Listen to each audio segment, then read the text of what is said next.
প্ৰাথমিক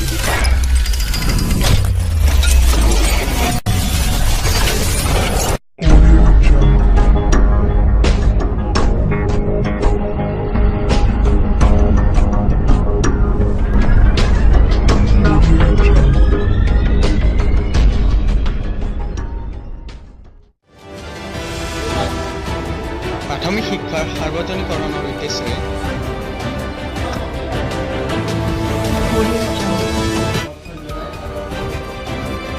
নগাঁও জিলাৰ কঠীয়াতলীত সোমবাৰে 2019 শিক্ষাবৰ্ষৰ বাবে বিনামূলীয়া পাঠ্যপুথি বিতৰণ কাৰ্যসূচীৰ শুভাৰম্ভণি কৰা হয়।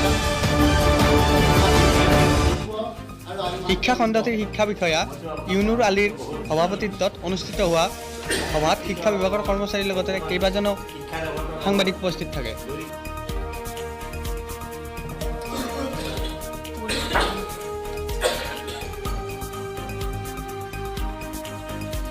Bureau report, north east news.